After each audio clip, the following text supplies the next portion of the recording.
അവരിവിടുന്ന് 25,000 ഉറുപ്പ്യക്ക് മുടിയിട്ട വെള്ളം വിറ്റു. വേലൂരിൽ നിന്ന് കൊണ്ടുവന്ന വെള്ളം എന്ന് പറഞ്ഞിട്ട് കാസിമിയാണ് വിറ്റത്. ഒരു കുപ്പിക്ക് 25,000. ഒരു നയാ കാശിന് ഞങ്ങൾ ഇതിനെ വിറ്റിട്ടില്ല.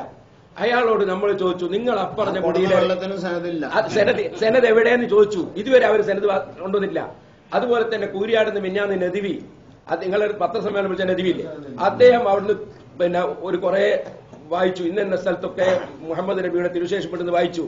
അതിന്റെ സെനത് എവിടെയെന്ന് ഞങ്ങൾ ചോദിച്ചു. ഇന്നുവരെ സെനത് കിട്ടിയിട്ടില്ല. നിങ്ങളുടെ പത്രക്കാരോട് ഞങ്ങൾ പറയുന്നത് അവരോടും കൂടി സെനത് ചോദിക്കേണ്ട ഒരു ബാധ്യത നിങ്ങൾക്കുണ്ട്. ഒന്ന് വേലൂരെ സെനത് ഞങ്ങൾക്ക് കിട്ടണം. ഇതുവരെ കിട്ടിയില്ല. വേലൂർ ഞങ്ങൾ പോകാൻ തയ്യാർ. അവര് വരുമെങ്കിൽ അത് ശരിയല്ലാന്ന് ശരിയില്ലാന്ന് ഞങ്ങൾ പറയുന്നില്ല. ഞങ്ങൾ പറഞ്ഞ് പഠിക്കണം. അതായത് വേലൂരിൽ പോകാൻ അവരും തയ്യാറാണ്, നമ്മൾ തയ്യാറാണ്, നമ്മൾ റെഡി. അവര് കൊണ്ടുവന്ന് വെള്ളം വിറ്റതിന്റെ സെനത് പഠിക്കാൻ പോകാൻ ഞങ്ങൾ റെഡി. ഞങ്ങൾ പറഞ്ഞതിന്റെ പഠിക്കാൻ അവർ വരാൻ റെഡിയില്ല. ഇവിടെയാണ് സത്യസന്ധത തെളിയിക്കപ്പെടുന്ന രംഗം. ഇനി രണ്ടാമത് അയാൾ പറഞ്ഞു മുഹമ്മദ് നബിയുടെ മെദീഡി അടക്കം സൂക്ഷിച്ചിട്ടുണ്ട്. ഞാൻ ഇവിടുന്ന് പ്രസംഗിച്ചാണ് ദാറുൽ ഹുദയിൽ. അതിന്റെ സെനത് എവിടെയെന്ന് ഞാൻ ചോദിച്ചു. ഇന്നലെ കുറ്റിയാടൻ ചോദിച്ചു. ഇനി ഇൻഷാ അല്ലാഹ് കോഴിക്കോട്ട് നിങ്ങൾ ഇനിയും ചോദിക്കാൻ പോകുന്നുണ്ട്. അതിന്റെ സെനത് അവർക്ക് ഹാജരാക്കാൻ കഴിയുന്നില്ല. ചരിത്രത്തിൽ രേഖപ്പെട്ട സെനതാവോ? അതെ, അതേത് കിതാബ് എന്നാ ചോദ്യം. അതിന്റെ സെനത് മുഹമ്മദ് നബി മുതൽ ഇന്നേ വരെയുള്ള പരമ്പര, ആ പരമ്പര കൊണ്ടുവന്ന് തെളിയിക്കാൻ അവർക്ക് കഴിയില്ലാന്ന് ഞാനിപ്പോ ഉറപ്പിച്ച് പറയുന്നത്. എല്ലാ പത്രക്കാരും എഴുതി വെച്ചോളി. കാണിക്കുന്ന കാര്യത്തിൽ രണ്ടാമത് പത്ര സമ്മേളനം ഞങ്ങൾക്ക് കഴിയും ചെയ്യും. ഞങ്ങൾക്ക് കഴിയും. ഞങ്ങൾ തെളിയിച്ചിട്ടുണ്ട്. അതെ, അല്ലല്ല, ഞങ്ങളോട് ഇങ്ങോട്ട് പറയുന്ന അതേ കാര്യം അങ്ങോട്ട് ചോദിക്കാൻ ഞങ്ങൾക്ക് സ്വാതന്ത്ര്യം ഇല്ല. ഞങ്ങൾ പറയുന്നത് ഞങ്ങളോട് ഇങ്ങോട്ട് അവർ ചോദിക്കുന്നത് മുഹമ്മദ് നബി മുതൽക്കുള്ള പരമ്പര വേണം. അതേ ചോദ്യം ഞങ്ങൾക്ക് അങ്ങോട്ട് ചോദിക്കാൻ ഞങ്ങൾക്ക് ഇല്ലേ? ഞങ്ങളൊരു പൗരന്മാരല്ലേ? നിങ്ങൾ എഴുതിയ ഒരു പുസ്തകത്തിലെ രേഖ ഉദ്ദേശിച്ച അതിന്റെ ഒരു നമ്മളെ സ്ഥിരപ്പെട്ട ഒരു കിതാബിനെ അടിസ്ഥാനമാക്കി പറയുമ്പോൾ കേരള മുസ്ലിങ്ങളെല്ലാവരും അതല്ലേ പറഞ്ഞത്. ഞങ്ങൾക്ക് രേഖ ഉണ്ട്. രേഖ ഇല്ലാതെ ഞങ്ങളിപ്പോ പറഞ്ഞു ഞങ്ങൾക്ക് രേഖ ഉണ്ട്. ഞങ്ങൾ പറഞ്ഞതിനൊക്കെ അവരെ ഒരു രേഖയില്ല. അവര് പൈസ വാങ്ങി വിറ്റ മുടിക്ക് രേഖ അവർ ഇതുവരെ ഹാജരാക്കിയിട്ടില്ല. രേഖ ഉണ്ടെങ്കിൽ അവർ ഹാജരാക്കട്ടെ. അവരെ കയ്യിൽ മുടിയല്ല. അവരും അതാ രസം. അവര് വേലൂരിൽ നിന്ന് ഫ്രീ ആയിട്ട് കൊടുത്ത വെള്ളാണ് ഇവിടെ കൊണ്ടുവന്ന് വിറ്റത്. വേലൂരാ മുടിയുള്ളത്. ഏത് മുടി? അത് അവരല്ലേ തെളിയിക്കണ്ടേ? അവരെ ഞങ്ങളെ തെളിവരേണ്ടത്. ഞങ്ങൾ വിശ്വസിക്കുന്നുണ്ട്. ഉണ്ട്. ഞങ്ങൾക്ക് വിശ്വാസമുണ്ട്. ഓ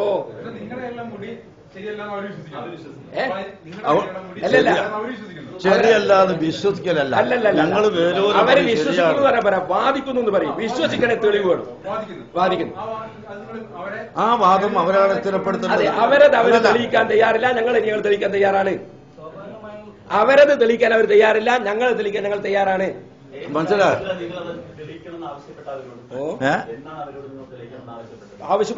അവരിത് പറയാൻ തുടങ്ങി അന്ന് മുതൽ ഞങ്ങൾ പറയുന്നു, നിങ്ങൾ വാദിച്ചതിന് നിങ്ങൾ തെളിവ് കൊണ്ടുവരണം. ഞങ്ങൾ വാദിച്ചതിന് ഞങ്ങൾ തെളിവ് കൊണ്ടുവരും.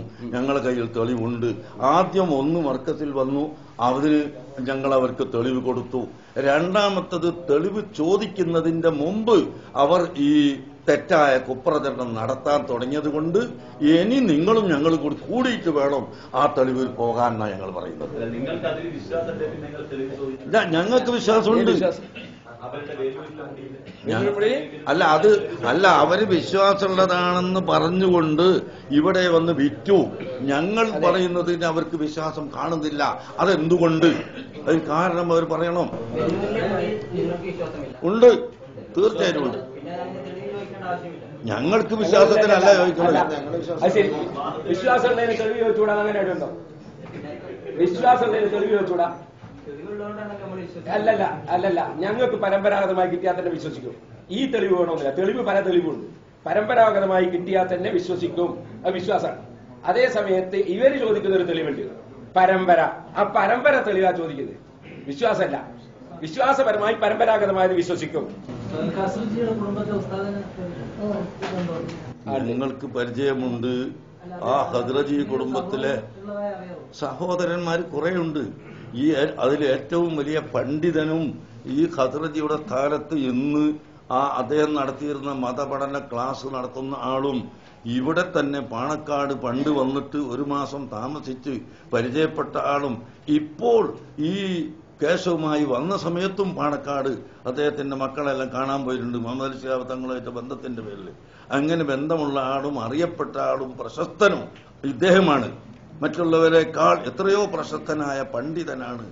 ആ പണ്ഡിതൻ ആയിരക്കണക്കിന് പണ്ഡിതന്മാരുടെയും ലക്ഷക്കണക്കിന് മുസ്ലിമീങ്ങളുടെയും അല്ലാത്തവരുടെയും മുമ്പിൽ പ്രഖ്യാപിച്ച കാര്യം അത് തെറ്റാണെന്ന് ഇവർ പറയുമ്പോൾ ഞങ്ങൾ അവിടെ പോയിട്ട് അത് ശരിയായത് ഇന്നതാണെന്ന് ഇവിടെ കൊണ്ടുവന്ന് വായിച്ചു കൊടുത്താൽ അത് നിങ്ങൾ നിർമ്മിച്ചതാണെന്ന് പറയും.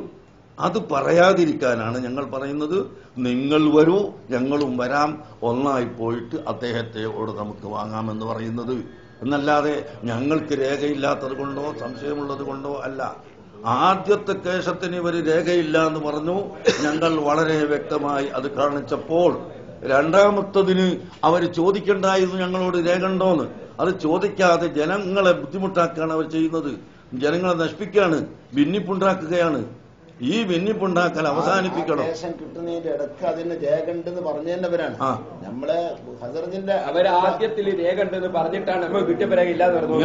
രണ്ടാമത്തത് ആദ്യത്തെ രേഖ പൂർണ്ണമായി പരമ്പര ഞങ്ങൾ വായിച്ചപ്പോ ഇപ്പൊ അവർ അംഗീകരിക്കുന്നില്ല.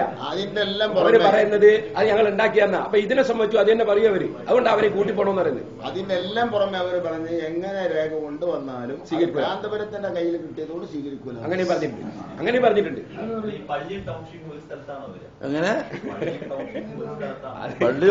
അപ്പൊ പിന്നെ അത് രണ്ടും ഒരേ സ്ഥലത്താണോ വരിക? ഇപ്പൊ പറയണോ? ഏത് പള്ളി? പള്ളിയും ടൗൺഷിപ്പും ഒരേ സ്ഥലത്താണ് വരുന്നത്. സൗകര്യമുള്ള സ്ഥലത്ത് അതൊക്കെ സൗകര്യമുള്ള സ്ഥലത്തുണ്ടാക്കും. മറ്റു കാര്യം, ഈ പള്ളിക്ക് പിരിക്കാൻ വേണ്ടി അച്ചടിച്ച കൂപ്പണുണ്ടല്ലോ, അതിൽ സീരിയൽ നമ്പറുകൾ ഇല്ലാന്നൊരാളാണ്. അതെ, അത് ശരിയല്ല. അത് വിദേശത്തുള്ളതിനെ സംബന്ധിച്ചാണ് അവർ പറഞ്ഞത്, ഇവിടുത്തെ സംബന്ധിച്ചല്ല. വിദേശത്ത് അവിടുത്തെ നിയമപരമായിട്ട് എങ്ങനെയാ പറ്റുവെച്ചാൽ പറ്റും പോലെയാണ് കൊടുക്കുക. അതൊന്നും പുറത്തുകൊണ്ടുപോയി കൊടുക്കുന്നതല്ല, പ്രൈവറ്റ് റൂമിൽ പ്രവർത്തകന്മാർ അതിന്റെ സീരിയൽ നമ്പർ ഉണ്ട്. ഇല്ല എന്ന് പറഞ്ഞാൽ ഇങ്ങനെ ചെയ്യാം. ഞങ്ങൾ കൊടുക്കുമെന്ന് പറഞ്ഞില്ല. മൂപ്പര് ഞങ്ങളോട് ചോദിച്ചിട്ടില്ല. ഇല്ല, അതൊരു വാർത്ത നിങ്ങളോട് പറയട്ടെ. ഇന്നലെ എന്നോട് ടെലിഫോൺ ചെയ്ത ആളുകൾ ആരെങ്കിലും ഇവിടെ ഉണ്ടാകും, നിങ്ങൾക്ക് വല്ല പ്രതികരണം ഉണ്ടോ എന്ന് ചോദിച്ചപ്പോൾ ഞാൻ പറഞ്ഞത് പത്രസമ്മേളനത്തിൽ പറയും ഒരു പ്രതികരണവും ഇല്ല എന്നാണ്. പക്ഷെ എന്റെ പേരിൽ ഇവിടെ റിപ്പോർട്ടുകളും മറ്റ് എഴുതി കാണിക്കലെല്ലാം വന്നു, തിരിച്ചു കൊടുക്കും എന്ന് ഞാൻ അത് പറഞ്ഞിട്ടില്ല. പക്ഷേ ആവശ്യമാണെങ്കിൽ തിരിച്ചു കൊടുക്കും, അത് വേറെ വിഷയം. പറഞ്ഞിട്ടില്ല എന്നുള്ളത് ഒരു സത്യമാണ്. ഞങ്ങളോട് മൂപ്പര് ചോദിച്ചിട്ടില്ല. തങ്ങൾ ചോദിച്ചിട്ടുമില്ല. അല്ല, പരസ്യമായിട്ടല്ല, ഞങ്ങൾ പരസ്യമായിട്ടല്ല മൂപ്പരോട് വാങ്ങിയത്. പത്രത്തിൽ വന്ന അത് മൂപ്പര ഞാൻ പറഞ്ഞില്ല, കത്ത് കാണിച്ച് തെറ്റിദ്ധരിപ്പിച്ചു. മൂപ്പരെ വഞ്ചിച്ചതാണ്. ശരിക്കും അവര് വഞ്ചിച്ച. അദ്ദേഹം പറഞ്ഞല്ല, അദ്ദേഹത്തോടാ ചോദിക്കണ്ടേ, ഞങ്ങളല്ല പറയണ്ടേ. അദ്ദേഹം എന്താ പറഞ്ഞത് അദ്ദേഹത്തോടെ ചോദിക്കണ്ടേ. ഞങ്ങൾ ഒരാൾ വേറൊത്ത് പറഞ്ഞ് ഞങ്ങൾ സ്വീകരിക്കില്ല. മൂപ്പര തന്നെ പറഞ്ഞു. ഞങ്ങളോട് അദ്ദേഹം പറഞ്ഞത് വളരെ ഖേദകരമാണ്. ഈ ഒരു കൊടുത്ത സാധനം മടക്കി വാങ്ങുന്നതിലുള്ള ദോഷങ്ങളും സംഗതികളൊക്കെ അറിയുന്ന ആളാണ് അദ്ദേഹം. അതുകൊണ്ട് അദ്ദേഹം അത് പറഞ്ഞത് വഞ്ചിച്ച് വാങ്ങിയവര് തിരിച്ചു കൊടുക്കും. നമ്മൾ വഞ്ചിച്ച് വാങ്ങിയിട്ടില്ല. അത് പറഞ്ഞ് ഞാൻ മനസ്സിലാക്കുന്നത് കാസിമിനെ സംബന്ധിച്ചായിരിക്കുന്ന. കാരണം സെനതില്ലാത്ത വെള്ളം കൊണ്ടുവന്ന് 25,000 വിറ്റ് അയാളാണ്. അയാളോടായിരിക്കണം പറഞ്ഞത്. ഒന്നും ഈ കേസത്തിനെ കുറിച്ച് ഒന്നും പറഞ്ഞില്ലാന്ന് തങ്ങൾ പറയും. അപ്പൊ തങ്ങൾ അത് അറിഞ്ഞിട്ട് നുണ പറയാം. അല്ല, അത് മൂപ്പരോട് പറഞ്ഞിട്ടുണ്ടാവില്ല. അതുകൊണ്ട് അവിടെയുള്ള എല്ലാ സംഗതിയും മൂപ്പരോട് അന്ന് പറഞ്ഞോളന്നില്ലല്ലോ. അതൊരു തെളിവല്ല. അതൊരു ചികിത്സക്ക് വന്നതാ, തെളിവല്ല. ചികിത്സക്ക് വന്നതാണ്. ഇവിടെ ഒരു കേസത്തിന്റെ ഒരു വിവാദം ഉണ്ടായിരുന്നുവെങ്കിൽ പറഞ്ഞിട്ടില്ലെങ്കിൽ പറയുന്നത് ശരിയാണ്. ഒരു വിവാദം ഇല്ലാത്ത സമയത്ത് അവിടെയുള്ള വീട്ടിലുള്ള സാധനം എല്ലാം ഇങ്ങനെ പറയും ഒരാള്. അല്ല, അതിലൊക്കെ പുറമെ ഇപ്പോൾ ഇവരെ കത്തിൽ പറഞ്ഞിട്ടുള്ളത് അങ്ങനെ അവിടെ ഒരു സൂക്ഷിപ്പ് ഇല്ല എന്നാണല്ലോ. ഇന്നു നിങ്ങൾക്ക് വേണമെങ്കിൽ പോയി നോക്കാം. ഹദർജിയുടെ വീട്ടിൽ ഈ ആധാറുകൾ സൂക്ഷിക്കാൻ വേണ്ടി പ്രത്യേകമായ ഒരു റൂം ഉണ്ട്. ആ റൂമിൽ വളരെ ഭദ്രതയോടുകൂടി സൂക്ഷിച്ചു വെച്ചിട്ടുണ്ട്. അത് കൊല്ലത്തിൽ 2 പ്രാവശ്യം പ്രദർശിപ്പിക്കുന്നതിൽ അദ്ദേഹത്തിന്റെ പിതാവും ഈ കാണുന്ന സഹോദരന്മാരും എല്ലാം നിന്നുകൊണ്ടുള്ള ഫോട്ടോകൾ അവിടെയുണ്ട്. അങ്ങനെ കണ്ണുകൊണ്ട് കാണുന്ന ഒരു സാധനം ഇല്ല എന്ന് ഇവിടെ അങ്ങോട്ട് പറഞ്ഞാൽ അത് എന്താണ് അതിന് അർത്ഥമുള്ളത്? ഉണ്ട്. അതാ ഞാൻ പറഞ്ഞത്, പ്രദർശിപ്പിക്കാറില്ല എന്ന് വാദിച്ചപ്പോ ഞാൻ ഇവിടുന്ന് അദ്ദേഹത്തിന്റെ കൂടെ മുഫ്തിയായിട്ട് അവിടെ തൗക്കാഫിലുണ്ടായിരുന്ന സുലൈമാൻ ഫർദിനെ ഞാൻ ടെലിഫോൺ ചെയ്തു. ഞാൻ അദ്ദേഹത്തോട് ചോദിച്ചു, ഉണ്ട് എന്ന് അദ്ദേഹം പറഞ്ഞ് ഞാൻ എന്റെ പ്രസംഗത്തിൽ കേൾപ്പിക്കുന്നുണ്ട്. അവിടെ തന്നെ മജ്മഅ സഖാഫ എന്ന് പറഞ്ഞ അബുദാബിയിലെ പ്രഗത്ഭമായ ഒരു വലിയ സ്ഥാപനമുണ്ട്. അവിടുത്തെ പ്രഗത്ഭനായ പണ്ഡിതനാണ് ബാറൂദ്. ആ ബാറൂദ് അതിൽ ഒപ്പിട്ടുണ്ട്, ഈ ഉസ്താദിന് കൊടുത്ത രേഖയിൽ ഒപ്പിട്ടിട്ടുണ്ട്, വേറൊരു ഖാദി ഒപ്പിട്ടിട്ടുണ്ട്. അങ്ങനെ അവിടുത്തെ പണ്ഡിതന്മാർക്ക് ഒപ്പിട്ട് കൊടുത്ത ഒരു രേഖ അത് വെറും രേഖയാണെന്ന് പറയാൻ മാത്രം ഞങ്ങൾ തരണ്ടാവൂല. അതിന്റെ അടിരേഖ പരിശോധിക്കണം അതിന് എന്ന് അവര് പറയുന്നത്. അവര് കൂടി വന്നാൽ പരിശോധിക്കാൻ ഞങ്ങൾ റെഡിയാണെന്നും പറയുന്നത്. അവരെ തയ്യാറാകുന്നില്ല. ഇതാ വിഷയം. റെഡി, ഞങ്ങൾ റെഡി, നിങ്ങളെല്ലാം വന്നോളി. റെഡി, ഞങ്ങൾ റെഡി. അങ്ങനെ ചെയ്യാം, അങ്ങനെ ചെയ്യാം. ആവശ്യമില്ലാതെ വിവാദം ജനങ്ങളിൽ ഉണ്ടാക്കാൻ വേണ്ടി നിങ്ങളോട് വളരെ ഇനിയിപ്പോ നിങ്ങൾ ചിലപ്പോ അങ്ങനെ ചിലതൊരു തമാശ രൂപത്തിലോട്ട് നിങ്ങൾ ചോദിക്കലുണ്ടല്ല, ചോദിക്കുന്നതിനൊന്നും വിരോധമല്ല. വളരെ ആത്മാർത്ഥമായിട്ട് അവസാനം നിങ്ങളോട് പറയുന്നത് ഇതാണ്. ഞങ്ങൾ ഒന്നുകൂടി വ്യക്തമാക്കുന്നു, ആദ്യത്തെ തിരുകേശം ലഭിച്ചു. അത് പ്രദർശിപ്പിക്കുന്ന സമയത്ത് അവർ അതിനെ എതിർത്തു. അതിന് പരമ്പരയില്ല, ശരതില്ല എന്നെല്ലാം പറഞ്ഞു. അന്ന് അവരോടുള്ള ചോദ്യത്തിൽ തന്നെ അവർ പറഞ്ഞതാണ് ശരിയായ പരമ്പരയുള്ളത്, വേണമെങ്കിൽ അബുദാബിയിലെ അഹമ്മദ് ഖദർജിയുടെ അടുക്കൽ പോയാൽ കാണാം എന്ന് അവർ പറഞ്ഞിട്ടുള്ളത് ഇവിടെ രേഖപ്പെട്ട് കിടക്കുന്നുണ്ട്. അങ്ങനെ ഞങ്ങളുടെ ആദ്യം കിട്ടിയ തിരുകേശത്തിന്റെ പരമ്പര പൂർണ്ണമായി ഞങ്ങളെന്ന് വായിച്ചപ്പോൾ അവർ പറയുന്നു അത് നിങ്ങൾ എവിടുന്നോ നിർമ്മിച്ചുണ്ടാക്കിയതാണ് എന്ന്. അവരോട് ഇപ്പോഴേന് ഞങ്ങൾ ഇതിന്റെ പരമ്പര വായിച്ചാൽ അതും പറയും നിങ്ങൾ നിർമ്മിച്ചുണ്ടാക്കിയതാണെന്ന്. അത് പറയാതിരിക്കാനാണ് ഈ അഹമ്മദ് ഖസ്റജി മാത്രമല്ല അതിൽ ഒപ്പുവെച്ചത്. അബുദാബി ഷെയ്ഖ് ഖലീഫ ഭരണാധികാരി, അദ്ദേഹത്തിന്റെ ഒരു ഡിപ്പാർട്ട്മെന്റ് ഉണ്ട്, ഗ്രന്ഥങ്ങൾ ശേഖരിക്കുകയും അടിക്കുകയും ചെയ്യുന്ന. ആ ഡിപ്പാർട്ട്മെന്റിന്റെ തലവൻ ഇതിൽ ഒപ്പുവെച്ചിട്ടുണ്ട്. അതുപോലെ അവിടുത്തെ ഉന്നതന്മാരായ പ്രധാന പണ്ഡിതന്മാർ ഒപ്പുവെച്ചിട്ടുണ്ട്. ഈ ഒപ്പുവെച്ചിട്ടാണ് അവിടെ ഞങ്ങൾക്ക് വായിച്ച് കേൾപ്പിച്ച. അതിൽ പറയുന്നത് ഞങ്ങളടുക്കൽ വളരെ വ്യക്തമായ രേഖപ്രകാരം കിട്ടിയതാണ് നിങ്ങൾക്ക് തരുന്നത് എന്ന്. അതിന് സാക്ഷിയായിട്ട് 4 പണ്ഡിതന്മാരും അവിടെ ഒപ്പിട്ടിട്ടുള്ള ഇത് അവർ സ്വീകരിക്കാതെ ഇനി ഒരു പരമ്പര ഞങ്ങളോട് ചോദിക്കുമ്പോൾ ആ പരമ്പര ഞങ്ങൾ അവർക്ക് കൊടുത്താൽ അതവർ പറയും ഇപ്പൊ നിങ്ങൾ ഉണ്ടാക്കിയതാണെന്ന്. നേരത്തെ അവർ ചോദിക്കുകയായിരുന്നു വേണ്ടത്, അത് ചോദിച്ചില്ല. ഈ പരസ്യമായി ജനങ്ങളെ മുഴുവനും പാവപ്പെട്ട ജനങ്ങളെ ഭിന്നിപ്പിച്ച് കലഹത്തിലാക്കുന്നതിന് ഇത് ചെയ്തു. ഇനിയെങ്കിലും അത് അവസാനിപ്പിക്കാൻ ഞങ്ങൾ പറയുന്നു. അവർ ഞങ്ങളെ കൂടെ വരട്ടെ, ഞങ്ങൾ ഏതു സമയത്തും പോകാൻ തയ്യാറാണ്. അഹമ്മദ് ഖസ്റജിയുടെ അടുക്കൽ പോയി സനദില്ല എന്നാണ് അദ്ദേഹത്തിന് കാണിക്കാൻ കഴിയുന്നില്ല എങ്കിൽ ഞങ്ങൾ ഇതിൽ നിന്ന് ഇത് ഖേദിച്ച് മടങ്ങാൻ തയ്യാറാണ്. അദ്ദേഹം കാണിക്കുകയാണെങ്കിൽ ഇവരും ഖേദിച്ച് മടങ്ങണം. അതുവരെ അവർ നിർത്തണം, ഭിന്നിപ്പ് നിർത്തണം, ജനങ്ങൾ തമ്മിലുള്ള ഭിന്നിപ്പുണ്ടാക്കണം. പാണക്കാട് തങ്ങളാണ് പറഞ്ഞതിൽ ഞങ്ങൾക്ക് വലിയ ഖേദമുണ്ട്. അദ്ദേഹം ഈ തെറ്റിദ്ധരിപ്പിച്ചിട്ടാണെന്ന് നമുക്ക് തന്നെ മനസ്സിലാകുന്നു. ഞാനിപ്പോ തങ്ങളെ കൊണ്ട് അറ്റസ്റ്റ് ചെയ്യിപ്പിക്കട്ടെ എന്ന് പറയുന്നത് നമ്മൾ കേൾക്കുന്നു. ഒരു സാധനം അറ്റസ്റ്റ് ചെയ്യിപ്പിക്കുക എന്ന് പറഞ്ഞാൽ അവിടുന്ന് വന്നൊരു കത്ത് ഇവിടുത്തെ ഒരാളെ കൊണ്ട് ഒപ്പുവെപ്പിച്ചാൽ അറ്റസ്റ്റ് എന്നാണോ അതിന് പറയുന്നത്? ഒപ്പുവെച്ചില്ല, ഇങ്ങനെ കാണിച്ചു കൊടുത്തില്ല. നീലമഷിയാന്ന് അതിന് കാരണം പറഞ്ഞേ, നീലമഷി ഫോട്ടോ കോപ്പി ഇത്തിട്ടുണ്ടാക്കാൻ കയ്യില്. അപ്പൊ അതുകൊണ്ട് ഈ ജനങ്ങളുടെ ഇടയിൽ ഭിന്നിപ്പുണ്ടാക്കുന്നത് അവസാനിപ്പിക്കാൻ ഞങ്ങൾ ആഹ്വാനം ചെയ്യുന്നു. നിങ്ങളെല്ലാവരും അതിനോട് സഹകരിക്കണം. പള്ളി ഉണ്ടാക്കാൻ നിയമപരമായി മാത്രമാണ് പള്ളി ഉണ്ടാക്കുക. അന്ന് നിങ്ങൾ ഞങ്ങൾക്കെല്ലാവർക്കും സഹായിക്കണം. വഞ്ചിച്ചുകൊണ്ട് ഒരു പൈസ പോലും ഞങ്ങൾ ആരോടും വാങ്ങിയിട്ടില്ല. വാങ്ങിയത് വളരെ വ്യക്തമായി പരസ്യപ്പെടുത്തി രേഖാമൂലമാണ് വാങ്ങിയിട്ടുള്ളത്. അതിൽ ഞങ്ങളുടെ അടുക്കൽ കണക്കും റിക്കാർഡുകളും എല്ലാം ഉണ്ട്.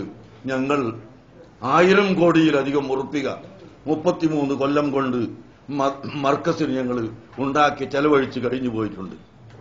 1000 കോടിയിലധികം ഉറുപ്പിക അവിടെ 30 കൊല്ലം പഠിച്ച വിദ്യാർത്ഥികൾ ഭക്ഷിച്ച ഭക്ഷണം, അവർ കൊടുത്ത് കീറിപ്പോയ വസ്ത്രം, അവർ താമസിച്ച ബിൽഡിംഗ് ഉൾപ്പെടെ ഞങ്ങൾ 33 കൊല്ലം കൊണ്ട് 1000 കോടിയിലധികം ഉറുപ്പിക ഉണ്ടാക്കി ചെലവഴിച്ചിട്ടുണ്ട്. വെസ്റ്റ് ബംഗാളിൽ ഞാൻ നേരത്തെ പറഞ്ഞല്ലോ 100-ലധികം വീടുകൾ നിർമ്മിച്ചു കൊടുത്തു, മദ്രസകൾ നിർമ്മിച്ചു കൊടുത്തു. അതുപോലെ ഇന്ത്യ രാജ്യത്ത് 1000-ൽ പരം പള്ളികൾ നിർമ്മിച്ചു, കിണറുകൾ നിർമ്മിച്ചു. ഇതെല്ലാം ചെയ്തതിന് ഞങ്ങൾ 1000 കോടിയിലധികം ഉറുപ്പിക ചെലവഴിച്ചിട്ടുണ്ട്.